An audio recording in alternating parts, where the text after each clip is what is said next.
हाथ में त्रिशूल, माथे पर त्रिपुंड, गले में फूलों की माला और चेहरे पर आत्मविश्वास। इस तस्वीर को देखकर कोई भी बता सकता है कि पीएम मोदी ने चुनावी शंखनाद कर दिया है। अयोध्या से शुरू हुआ मोदी का भक्ति रथ वाराणसी पहुंचा, जहां पीएम मोदी के अभिवादन के लिए काशी के लोग सड़कों पर आ गए। ये भीड़ वाराणसी के लोगों की नहीं बल्कि मोदी के परिवार की है। इस भीड़ ने पीएम मोदी के आत्मविश्वास को दोगुना कर दिया। हम सब मोदी जी के परिवारी जन हैं, हम उनके परिवार के सदस्य हैं। पूरा देश है और काशी को तो खुद ही अपना परिवारवाद पर कड़ा प्रहार करते हुए माननीय मोदी जी अब पूरी काशीवासी को, पूरे भारतवासी को अपना परिवार मानते हैं और हम सभी पूरे काशीवासी मोदी के परिवार है। पीएम मोदी को वाराणसी संसदीय क्षेत्र से तीसरी बार भारतीय जनता पार्टी का उम्मीदवार बनाया गया है। ऐसे में काशी के असली राजा यानी बाबा विश्वनाथ के दरबार में हाजिरी लगाना बेहद अहम हो जाता है। शिवरात्रि के ठीक एक दिन बाद वाराणसी पहुंचे पीएम मोदी शिव की भक्ति में रमे नजर आए। मोदी हाथ जोड़कर महादेव के दरबार में पहुंचे, जहां उन्होंने विधि विधान के साथ रुद्राभिषेक किया। पीएम मोदी तीसरी बार वाराणसी से चुनाव लड़ेंगे। ऐसे में महादेव के साथ साथ जनता का आशीर्वाद भी बेहद जरूरी है। काशी में पीएम मोदी का भव्य रोड शो हुआ और इस रोड शो में भारी जन सैलाब उमड़ा, जो ये बताता है कि काशी के लोग पीएम मोदी के साथ हैं। हम है मोदी का परिवार, पूरे हिंदुस्तान में एक ही नारा, हम है मोदी का परिवार। अब की बार 400 पार, अब की बार 400 पार, कोई नहीं है टक्कर में, क्यों पड़े हो चक्कर में। जहां विपक्ष अपमान वाली सियासत कर रहा है, वहीं पीएम मोदी का परिवार उनके स्वागत में शहनाई बजा रहा है। जिस अल्पसंख्यक समुदाय को विपक्ष सिर्फ वोट बैंक समझता था, उसे पीएम मोदी ने अपने परिवार की तरह रखा। यही वजह है कि काशी की सड़क पर न हिंदू था न मुसलमान, था तो सिर्फ मोदी का परिवार। बहुत सालों से चोर रहते थे इस देश में, अब चोर जेल में चले गए। अब इन लोगों को परिवार बना लेते हैं कि आप हमारे साथ रहिए और देश का विकास करिए। वाराणसी में पीएम मोदी जब भी आते हैं, उनके स्वागत में ऐसा ही जन सैलाब उमड़ता है।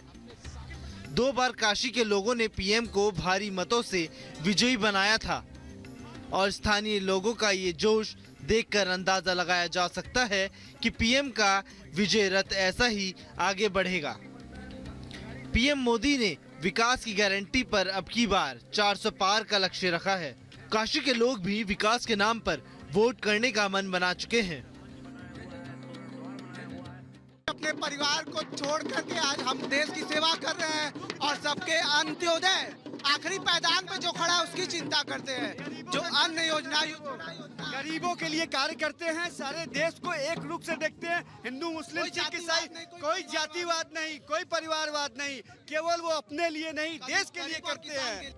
पीएम मोदी से पहले वाराणसी संसदीय सीट पर बीजेपी और कांग्रेस की कांटे की टक्कर हुआ करती थी, लेकिन जब से काशी ने मोदी को अपनाया है, यहाँ मुकाबला एक तरफा नजर आता रहा है। पिछले चुनाव की बात करें तो 1999 में बीजेपी ने 33.4% वोट शेयर के साथ जीत हासिल की थी। वहीं साल 2004 में कांग्रेस ने 32.6% वोट शेयर के साथ इस सीट पर कब्जा जमाया था। बात साल 2009 की करें तो 30.5% वोट शेयर के साथ मुरली मनोहर जोशी ने जीत हासिल की थी। लेकिन साल 2014 में नरेंद्र मोदी ने 56.4% वोट शेयर के साथ एक तरफा जीत दर्ज की। ये अंतर साल 2019 में बढ़कर 63.6% वोट शेयर तक जा पहुंचा।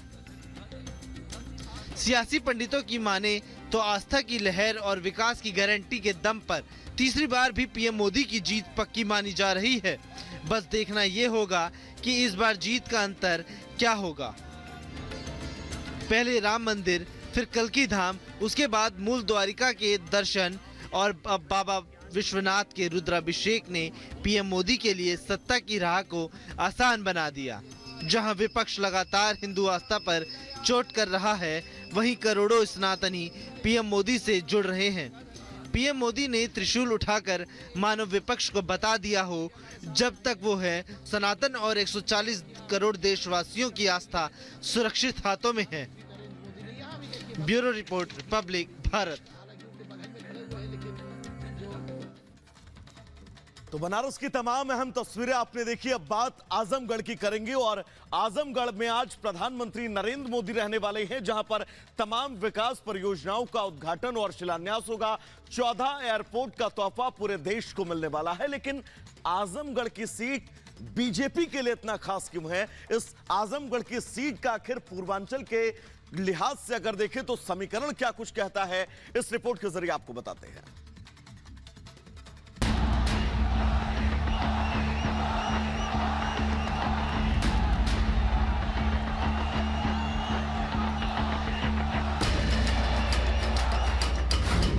तेज हुआ चुनावी रण, मोदी पहुंचेंगे आजमगढ़। पीएम का विकास वाला प्रण, मोदी भेदेंगे सपा की गढ़। विकास की देंगे सौगात, विपक्ष पर करेंगे आघात। विकास की गारंटी के लिए पीएम मोदी आज आजमगढ़ पहुंचेंगे। आजमगढ़ को सपा का सियासी गढ़ माना जाता है। यहाँ से कभी मुलायम सिंह यादव तो कभी अखिलेश यादव ने चुनाव लड़ा और जीता, लेकिन उपचुनाव में बीजेपी यहाँ जीत का झंडा गाड़ चुकी है। उसी जीत को बरकरार रखने के लिए और सपा की सियासी रणनीति को ध्वस्त करने के लिए पीएम आजमगढ़ में हुंकार भरेंगे। बीजेपी पूर्वांचल की उन सीटों पर खास फोकस कर रही है जिन्हें वो 2019 में हार गई थी। इन्हीं सीटों में से एक है आजमगढ़। आजमगढ़ को सपा के लिए मुफीद माना जाता है। मुस्लिम यादव फैक्टर के दम पर सपा यहां जीत हासिल करती है। 19 लाख वोटर वाले आजमगढ़ में करीब 3.5 लाख यादव और करीब 3 लाख से ज्यादा मुस्लिम वोटर हैं, जो किसी भी प्रत्याशी की जीत में निर्णायक भूमिका निभाते हैं। बीजेपी इसी फैक्टर की काट पर काम कर रही है। पार्टी ने जहां यादव वोटर्स को लुभाने के लिए भोजपुरी सुपरस्टार दिनेश लाल यादव को मैदान में उतारा है, वहीं आजमगढ़ में निर्णायक भूमिका निभाने वाले राजभर समाज के नेता ओपी राजभर को कैबिनेट में जगह दी। साथ ही करीब 3 लाख की आबादी वाले दलित वोटर पर भी बीजेपी का खास फोकस है। जातीय समीकरण को साधने के साथ ही पीएम मोदी आजमगढ़ को विकास की गारंटी देने पहुंच रहे हैं। आजमगढ़ एयरपोर्ट समेत देश के 14 एयरपोर्ट का शुभारंभ और शिलान्यास करेंगे। पीएम मोदी जहां आजमगढ़ में मौजूद रहेंगे, वहीं कई केंद्रीय मंत्री अलग अलग जगहों पर भी इस कार्यक्रम से वर्चुअली जुड़ेंगे। लखनऊ के अमौसी एयरपोर्ट पर रक्षा मंत्री राजनाथ सिंह मौजूद रहेंगे। इस दौरान पीएम मोदी 2 नए टर्मिनल का उद्घाटन करेंगे, जिसमें अमौसी एयरपोर्ट का नया टर्मिनल T3 भी शामिल होगा। रक्षा मंत्री राजनाथ सिंह के साथ नागरिक उड्डयन मंत्री ज्योतिरादित्य सिंधिया भी मौजूद रहेंगे। हवाई अड्डों के लिए भूमि का सीमांकन और टेंडर का काम पूरा हो चुका है। भूमि पूजन के बाद 1 से 1.5 साल में हवाई अड्डा बनकर तैयार हो जाएगा। चुनावी साल में प्रधानमंत्री नरेंद्र मोदी हवाई सेवा देकर आजमगढ़ को विकास पथ से जोड़ने का काम कर रहे हैं। आजमगढ़ की लोकसभा सीट पर भले ही अभी बीजेपी का कब्जा है, लेकिन विधानसभा की सभी 5 सीटों पर सपा का ही कब्जा है। ऐसे में पीएम मोदी ने खुद कमान संभाली है और आजमगढ़ की जनता का विश्वास विकास के जरिए जीतने की कोशिश करेंगे। फिलहाल बीजेपी सभी जातीय समीकरणों को साधने में जुटी है। अगर राजभर और दलित वोटर को लुभाने में पार्टी कामयाब रहती है, तो एक बार फिर से बीजेपी आजमगढ़ सीट पर कब्जा जमा सकती है। Bureau report, Republic Bharat.